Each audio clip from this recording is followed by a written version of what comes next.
Tiene la palabra la diputada Margarita Stolbiz. Muchas gracias, Presidenta. Voy a fundamentar el dictamen de rechazo que hemos firmado conjuntamente con la diputada Siciliani en representación del interbloque del que formamos parte. Primero, plantear, y tal vez hasta siguiendo la línea de lo que manifestaban recién los diputados Sánchez y Lustó, creo que es importante definir una mirada política sobre el papel del Estado y nosotros en ese sentido obviamente que compartimos la necesidad de contar con un Estado fuerte, activo, presente, que manifieste en cada acto su capacidad de regular, de controlar, de fiscalizar y por sobre todas las cosas de impedir las inequidades, las desigualdades, donde el mercado es el que actúa generando situaciones de injusticia. El Estado es quien debe cumplir esa función, pero esto tiene que formar parte también de un debate estratégico sobre de qué manera se lleva adelante un desarrollo armónico, equilibrado, igualitario y sustentable, con fuerte participación también de la sociedad y del Congreso Nacional.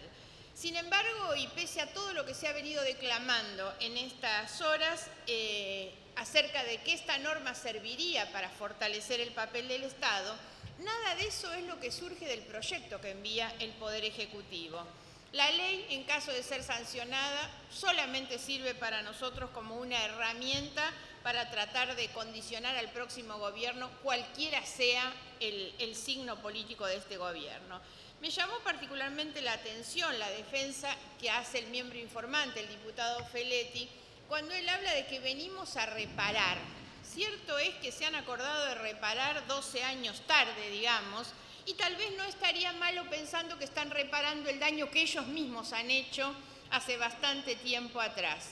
Sin embargo, lo que sigue absolutamente ausente en este debate, porque es lo que no quiere discutir el Poder Ejecutivo, es el fondo de la cuestión, el tema central que además es lo que constituye la preocupación principal del conjunto de la sociedad y en particular de los jubilados, que es cómo se va a garantizar la sustentabilidad de ese fondo del ANSES y sobre todo la transparencia en su administración y gestión.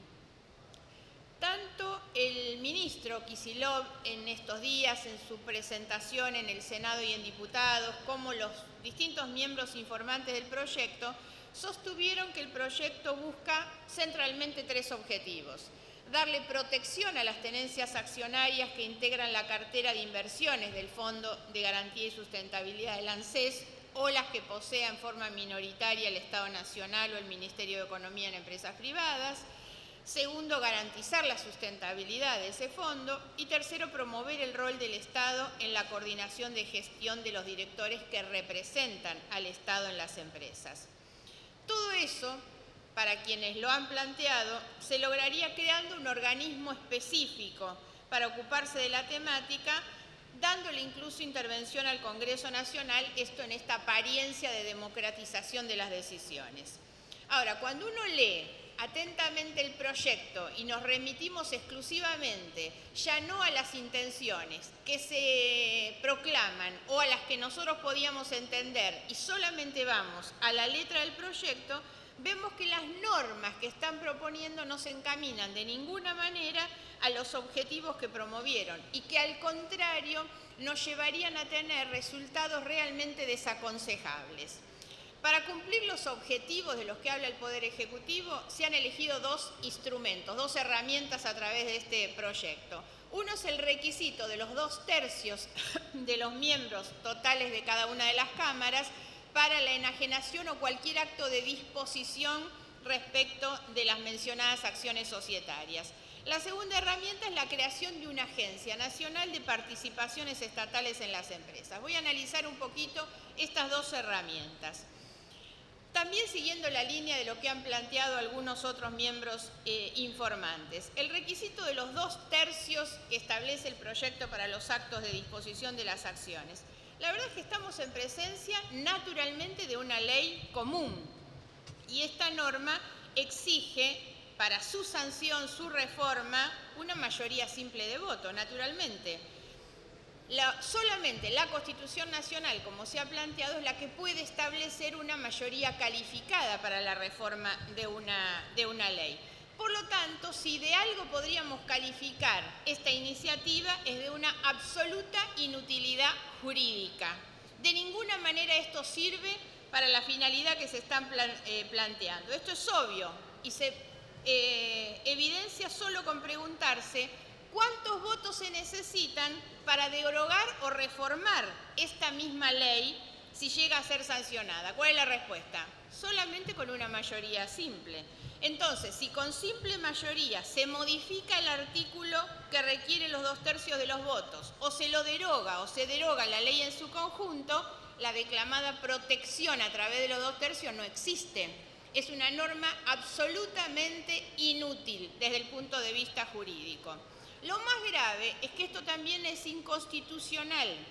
Desde el punto de vista de lo que establece la Constitución, prácticamente no merece ningún otro análisis. Ahora, la Constitución es muy clara cuando establece casos muy puntuales para los que exige una mayoría calificada.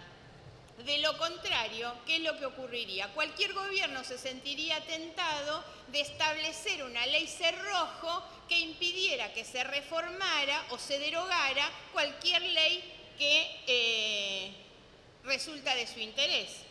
El gobierno sabe que esa aparente protección de los 2/3 que se deja de lado con una simple mayoría que derogue o reforma la ley es pura espuma.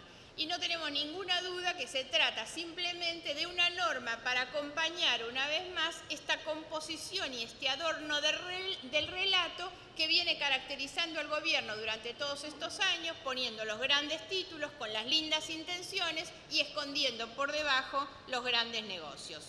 Voy a la segunda herramienta que se establece, que es la creación de la Agencia Nacional de Participaciones Estatales.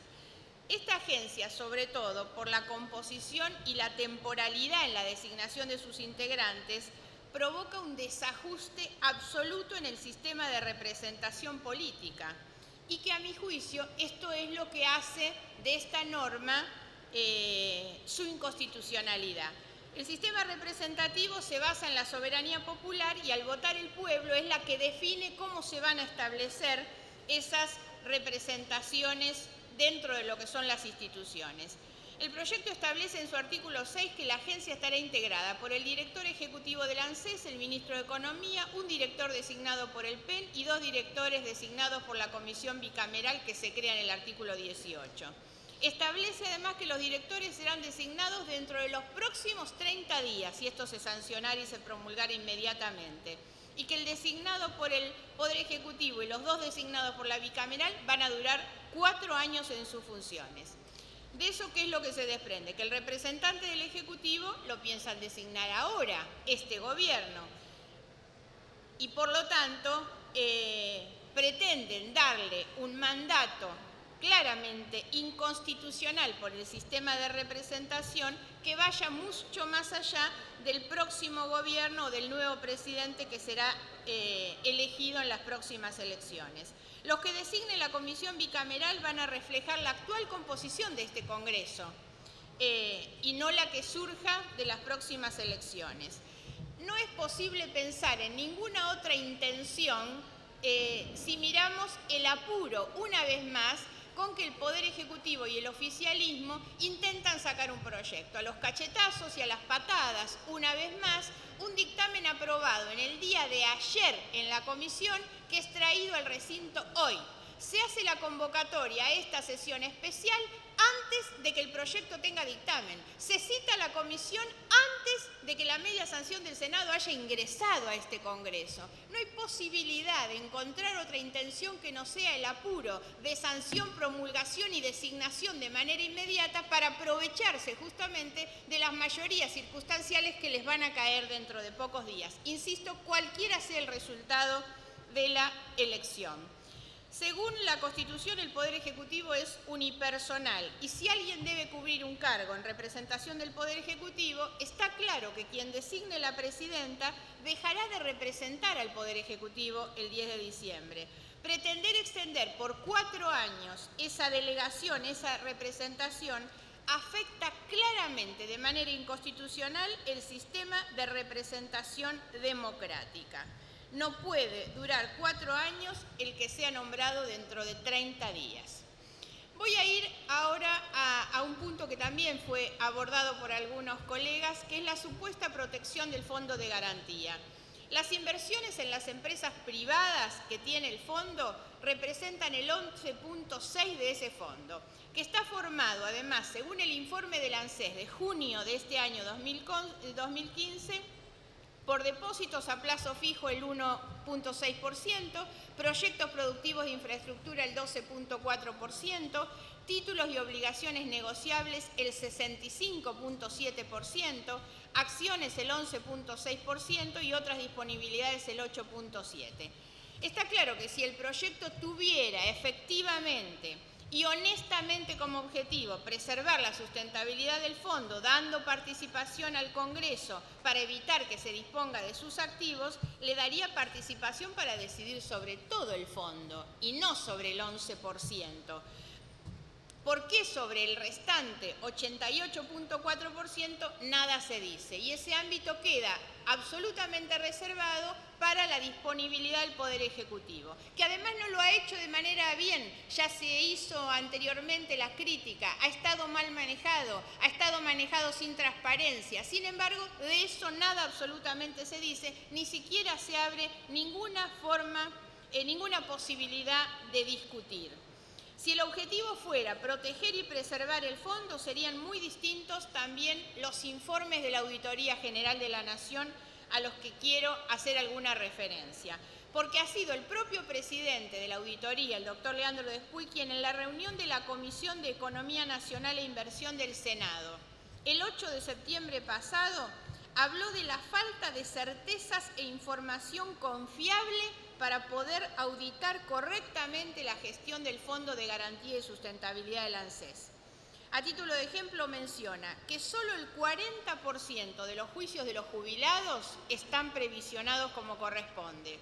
Manifiesta que tampoco están previsionados los montos adeudados a las provincias por el convenio suscripto con el Gobierno Nacional a causa de la transferencia de los sistemas jubilatorios.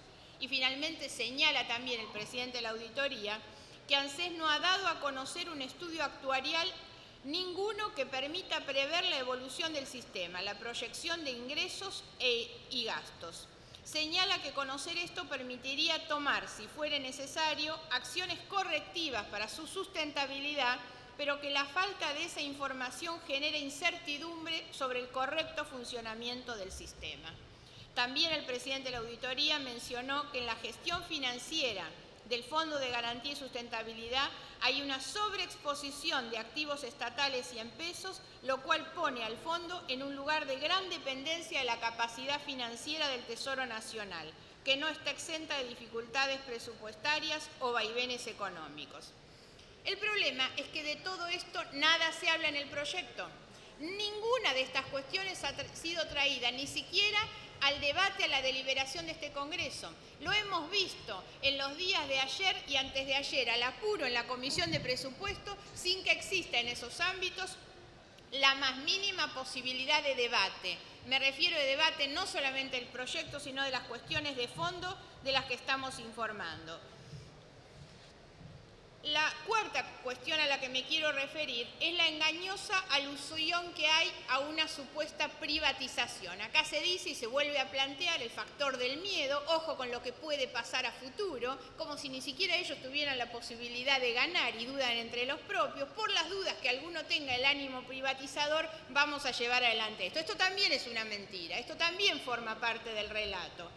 Las tenencias de acciones minoritarias en las empresas privadas constituyen un conjunto de inversiones que se realizaron por parte de las AFJP. En su momento, con la estatización de los fondos de pensión y jubilación, pasaron a manos del Estado.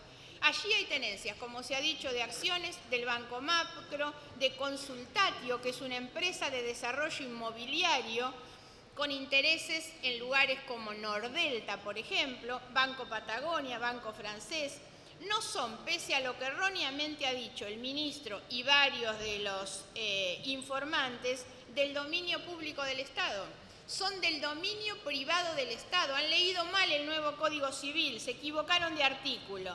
Es importante destacar que como inversiones hechas por las AFJP y continuadas en la tenencia del Estado, su adquisición nunca se vinculó con una definición estratégica, con ninguna estrategia política ni de política económica destinada a sostener los resortes de la soberanía, ni mucho menos la discusión de una planificación a futuro sobre el desarrollo. Estamos solamente ante un portfolio de inversiones que se realizó en su momento en busca de rentabilidad. Pero ahora vamos a ver que aquello que ha sido el origen de las acciones es lo que este gobierno ha mantenido.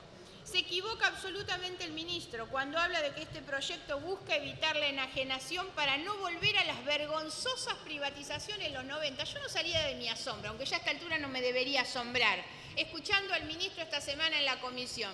La demonización de los 90 y tiene sentados a su alrededor los responsables de las privatizaciones de los 90. Por favor, alguna vez háganse cargo. Se podrán cambiar el nombre en las boletas electorales, pero siguen siendo exactamente lo mismo. Ahora no se hacen cargo nunca jamás del pasado. Acá no podría hablarse de privatizaciones, porque todas las empresas son privadas y tienen una participación minoritaria del Estado. No estamos ante las privatizaciones del 90, Entel, Obras Sanitarias, YPF, que eran empresas del Estado, que los mismos que están gobernando ahora privatizaron, en lo que fue la década más depredadora y vergonzosa en términos sociales. Los mismos que ahora intentan hacernos un discurso distinto. La década del 90 fue depredadora, dejó más de 300.000 trabajadores en la calle, esa política de privatizaciones que acompañaron, que impulsaron, en algunos casos como en YPF, tal vez la más vergonzosa, los propios Néstor y Cristina Kirchner. Fue además de ser una década depredadora en términos sociales, el germen del inicio de la corrupción en la Argentina. En el año 1989, Raúl Alfonsín se retiró del gobierno siendo presidente de la Nación y viviendo en la misma casa en la que vivía cuando llegó a la presidencia de la Nación. ¿Qué es lo que pasó después en la Argentina? Esa es la historia conocida de los que tenemos hoy, que no pueden explicar el aumento de sus patrimonios a partir de haber gestionado, como lo han hecho, los recursos públicos, los recursos del Estado y del pueblo de la Argentina. Esas participaciones se corresponden con una decisión de inversión que fue de las AFJP durante todo este tiempo para ganar dividendos. Ahora, yo pregunto a esta altura, el Estado tiene el 26% de las acciones, por ejemplo, en Consultatio S.A., como dije antes, una empresa que posee intereses en desarrollos inmobiliarios en el Nordelta. ¿Esto es estratégico para la Argentina? ¿Cuál es el sentido de que el Estado Nacional y que este Parlamento esté protegiendo las acciones que el Estado tiene en el Nordelta? ¿Esto es importante para el desarrollo de la Argentina? ¿El desenvolvimiento de ese tipo de emprendimientos inmobiliarios? ¿Sería bueno mantener esas acciones en la empresa de Nordelta o es conveniente hacer otra? Yo creo que hay muchas preguntas que no se responden, a donde este proyecto obviamente no apunta, porque entre otras cosas es una discusión que se pretende esconder. El gobierno no convoca a discutir estas cuestiones, solamente declama que quiere obstaculizar su enajenación. Ahora discutamos las cuestiones de fondo. Quiero ir a la ausencia de discusión sobre una política de Estado, porque también creo que tenemos que abordar las cuestiones centrales. Si el Fondo de Garantía fue una herencia inesperada, nunca discutida, a partir de la estatización de las AFJP, durante los últimos años, lo cierto es que el oficialismo utilizó ese fondo como una caja para los más diversos fines, desde intervenir el mercado de cambio para bajar el dólar blue a través de la venta de bonos dolarizados.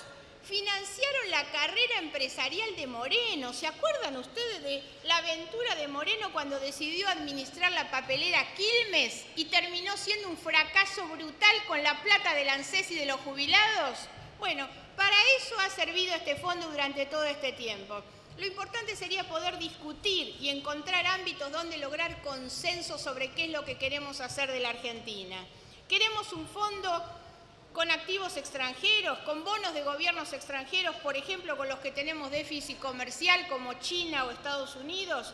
Queremos un fondo que impulse el financiamiento de determinadas actividades. ¿Cuáles deberían ser esas actividades? ¿Queremos que invierta solo en empresas argentinas? ¿Queremos promover el consumo, la inversión? ¿Queremos un fondo que financie al gobierno nacional? ¿En qué momento? ¿En qué moneda? ¿Para qué fines? ¿Con qué niveles de rentabilidad? Todas preguntas que no tienen respuesta, porque no tienen debate, porque no estábamos convocados a discutir las cuestiones de fondo. No estamos Diputada, por favor, redondee que se agotó el tiempo. Ya termino un segundo. No estamos convocados a discutir una política de Estado, que eso es lo que necesitaríamos. Discutir cuál es el rol efectivamente del fondo. Hoy el gobierno propone crear un organismo. Lo que propone sin ninguna duda es una agencia de colocaciones. Nosotros queremos discutir política. Queremos discutir política a 60 días de un gobierno que se va sobre cuál es la Argentina que queremos, cuál es la Argentina que viene. Y este Congreso no solo está trabando la venta de las acciones, está trabando la posibilidad de un debate. De la misma manera que el candidato oficialista acaba de informar que se niega al debate presidencial. No son capaces de debatir el futuro de la Argentina. Gracias, porque diputada. no tienen cara para hacerse cargo del pasado. Gracias, diputada.